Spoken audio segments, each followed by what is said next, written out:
Meus amados, sejam bem-vindos.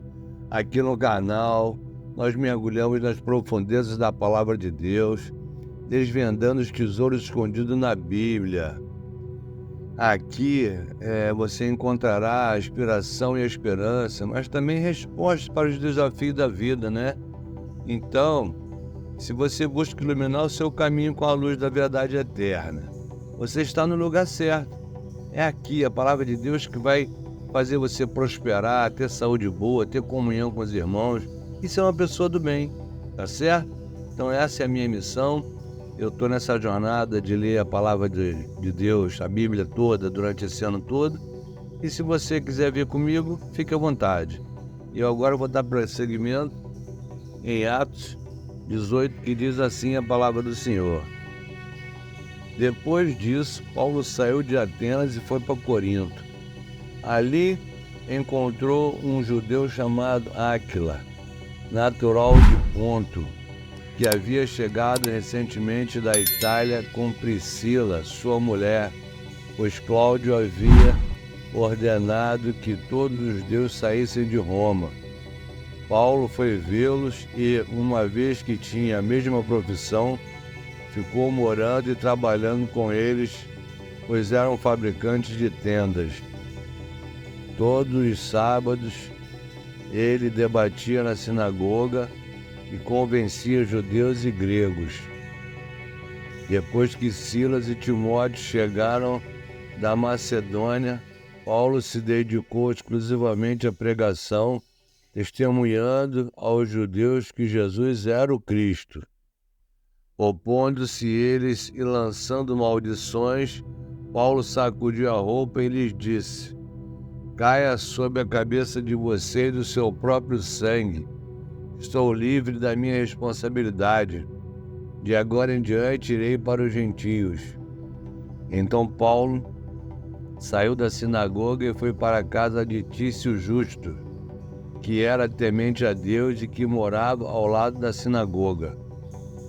Crispo, chefe da sinagoga, creu no Senhor, ele e toda a sua casa, e dos coríntios que o ouviam, muitos criam e eram batizados. Certa noite, o Senhor falou a Paulo em visão: não tenha medo, continue falando e não fique calado, pois estou com você, e ninguém vai lhe fazer mal ou feri-lo, porque tem muita gente nessa cidade. Assim, Paulo ficou ali durante 1 ano e meio, ensinando-lhes a palavra de Deus. Sendo Galho procônsul da Acaia, os judeus fizeram em conjunto um levante contra Paulo e o levaram ao tribunal, fazendo a seguinte acusação: este homem está persuadindo o povo a adorar a Deus de maneira contrária à lei. Quando Paulo ia começar a falar, Galho disse aos judeus: se vocês, judeus, estivessem apresentando queixa de algum delito ou crime grave, seria razoável que eu os ouvisse.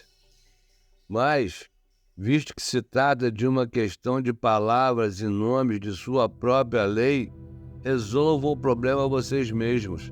Não serei juiz dessas coisas. E mandou expulsá-los do tribunal. Então, todos se voltaram contra Sóstenes, o chefe da sinagoga, e o espancaram diante do tribunal.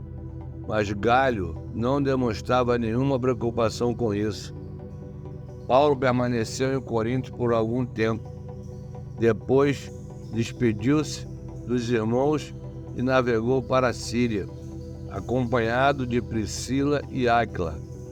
Antes de embarcar, rapou a cabeça em Cencreia devido ao voto que havia feito. Chegaram a Éfeso, onde Paulo deixou Priscila e Áquila. Ele, porém, entrando na sinagoga, começou a debater com os judeus. Pedindo eles que ficasse mais tempo, não cedeu, mas, ao partir, prometeu: voltarei se for da vontade de Deus.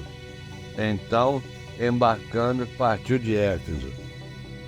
Ao chegar a Cesareia, subiu até a igreja para saudá-la e depois desceu para Antioquia. Depois de passar algum tempo em Antioquia, Paulo partiu dali e viajou por toda a região da Galácia e da Frígia, fortalecendo todos os discípulos. Enquanto isso, um judeu chamado Apolo, natural de Alexandria, chegou a Éfeso. Ele era homem culto e tinha grande conhecimento das Escrituras. Fora instruído no caminho do Senhor e com grande fervor falava e ensinava com exatidão acerca de Jesus, embora conhecesse apenas o batismo de João. Logo começou a falar corajosamente na sinagoga. Quando Priscila e Áquila o ouviram, convidaram-no para ir à sua casa e lhe explicaram com mais exatidão o caminho de Deus. Querendo ele ir para a Acaia, os irmãos o encorajaram e escreveram aos discípulos que o recebessem. Ao chegar, ele auxiliou muitos que pela graça haviam crido, pois refutava vigorosamente os judeus em debate público, provando pelas Escrituras que Jesus era o Cristo. Enquanto Apolo estava em Corinto, Paulo, atravessando as regiões altas, chegou a Éfeso. Ali encontrou alguns discípulos e lhes perguntou: "Vocês receberam o Espírito Santo quando creram?" Eles responderam: "Não, nem sequer ouvimos que existe o Espírito Santo." "Então, que batismo vocês receberam?" perguntou Paulo. "O batismo de João", responderam eles. Disse Paulo: "O batismo de João foi um batismo de arrependimento. Ele dizia ao povo que cresce naquele que viria depois dele, isto é, em Jesus." Ouvindo isso, eles foram batizados no nome do Senhor Jesus. Quando Paulo lhes impôs as mãos, veio sobre eles o Espírito Santo e começaram a falar em línguas e a profetizar. Eram ao todo uns 12 homens. Paulo entrou na sinagoga e ali falou com liberdade durante 3 meses, argumentando convincentemente acerca do reino de Deus. Mas alguns deles se endureceram e se recusaram a crer e começaram a falar mal do caminho diante da multidão. Paulo então afastou-se deles. Tomando consigo os discípulos, passou a ensinar diariamente na escola de Tirano. Isso continuou por 2 anos, de forma que todos os judeus e os gregos que viviam na província da Ásia ouviram a palavra do Senhor. Deus fazia milagres extraordinários por meio de Paulo, de modo que até lenços e aventais que Paulo usava eram levados e colocados sobre os enfermos. Estes eram curados de suas doenças e os espíritos malignos saíam deles. Alguns judeus que andavam expulsando espíritos malignos tentaram invocar o nome do Senhor Jesus sobre os endemoniados, dizendo: "Em nome de Jesus, a quem Paulo prega, eu lhes ordeno que saia." Os que estavam fazendo isso eram os 7 filhos de Seva, um dos chefes dos sacerdotes dos judeus. Um dia, o espírito maligno lhes respondeu: "Jesus eu conheço, Paulo eu sei quem é, mas vocês quem são?" Então o endemoniado saltou sobre eles e os dominou, espancando-os com tamanha violência que eles fugiram da casa nus e feridos. Quando isso se tornou conhecido de todos os judeus e os gregos que viviam em Éfeso, todos eles foram tomados de temor, e o nome do Senhor Jesus era engrandecido. Muitos dos que creram vinham e confessavam e declaravam abertamente suas más obras. Grande número dos que tinham praticado o ocultismo reuniram seus livros e os queimaram publicamente. Calculado o valor total, este chegou a 50.000 dracmas. Dessa maneira, a palavra do Senhor muito se difundia e se fortalecia. Depois dessas coisas, Paulo decidiu no Espírito ir a Jerusalém, passando pela Macedônia e pela Acaia. Ele dizia: depois de haver estado ali, é necessário também que eu vá visitar Roma. Então, enviou a Macedônia 2 de seus auxiliares, Timóteo e Erasto, e permaneceu mais um pouco na província da Ásia. Naquele tempo, houve um grande tumulto por causa do caminho. Um ourive chamado Demétrio, que fazia miniaturas de prata do templo de Artemis e que dava muito lucro aos artífices, reuniu-os juntamente com os trabalhadores dessa profissão e disse: Senhores, vocês sabem que temos uma boa fonte de lucro nesta atividade, e estão vendo e ouvindo como este indivíduo, Paulo, está convencendo e desviando grande número de pessoas aqui em Éfeso e em quase toda a província da Ásia. Diz ele que deuses feitos por mãos humanas não são deuses. Não somente há o perigo de nossa profissão perder sua reputação, mas também de o templo da grande deusa Artemis cair em descrédito e de a própria deusa adorada em toda a província da Ásia e em todo o mundo ser destituída de sua majestade divina. Ao ouvirem isso, eles ficaram furiosos e começaram a gritar: grande é Artemis dos Efésios! Em pouco tempo, a cidade toda estava em tumulto. O povo foi às pressas para o teatro, arrastando os companheiros de viagem de Paulo, os macedônios Gaio e Aristarco.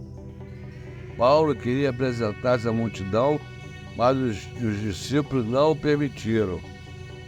Alguns amigos de Paulo, dentre as autoridades da província, chegaram a mandar-lhe um recado, pedindo-lhe que não se arriscasse a ir ao teatro. A assembleia estava em confusão. Uns gritavam uma coisa, outros gritavam outra. A maior parte do povo nem sabia por que estava ali. Alguns da multidão julgaram que Alexandre era a causa do tumulto, quando os judeus o empurraram para a frente. Ele fez sinal pedindo silêncio, com a intenção de fazer a sua defesa diante do povo. Mas quando ficaram sabendo que ele era judeu, todos gritaram a uma só voz durante cerca de 2 horas: grande é Artemis dos Efésios! O escrivão da cidade acalmou a multidão e disse: Efésios, quem não sabe que a cidade de Éfeso é a guardiã do templo da grande Artemis e de sua imagem que caiu do céu? Portanto, visto que estes fatos são inegáveis, acalmem-se e não façam nada precipitadamente.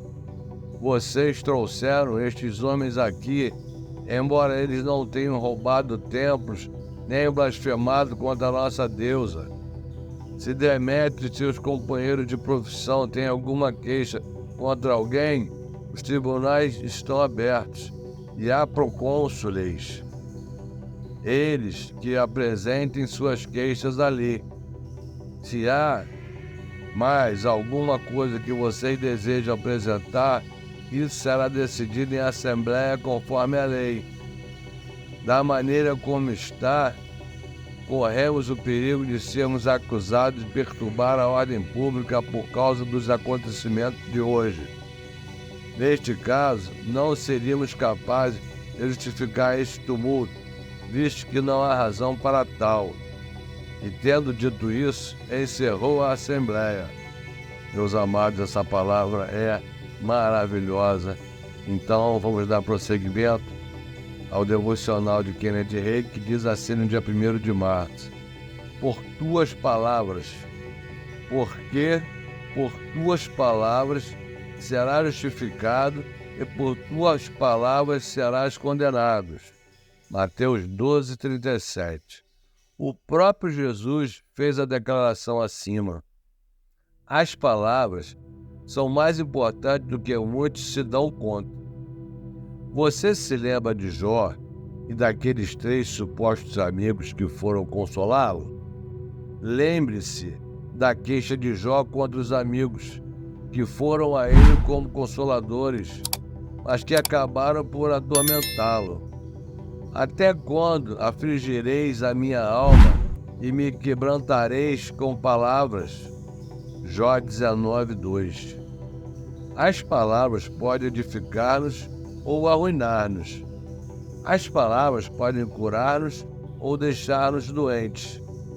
De acordo com os ensinamentos bíblicos, as palavras podem ser empregadas para nos destruir ou para nos deixar cheios de vida, felizes e saudáveis. As palavras que proferimos onde dão vida ao que acontece hoje. Isso está em conformidade com o que Jesus disse em Marcos 11. Tudo o que disser lhe será feito. Tudo o que proferimos são palavras. Na realidade, podemos ler o versículo da seguinte forma: você terá o que suas palavras disserem que teria. Oh, que maravilha! E a confissão é a seguinte: por minhas palavras serei justificado. Sei que terei tudo o que eu disser. Terei o conteúdo das palavras que eu proferi. Falo palavras cheias de vida, felicidade e saúde. Falo palavras que edificam e que não arruinam. Oh, meu Deus, que palavra maravilhosa! E eu te agradeço por estar sendo usado por ti para divulgar esta palavra. Meu Pai amado, muito obrigado. Meus amigos e meus amados, em nome de Jesus, se estiverem gostando, por favor, se inscrevam no canal, façam um comentário e digam se estão gostando, se não estão. Compartilhe esta mensagem, tá certo? Que a gente se vê amanhã, em nome de Jesus.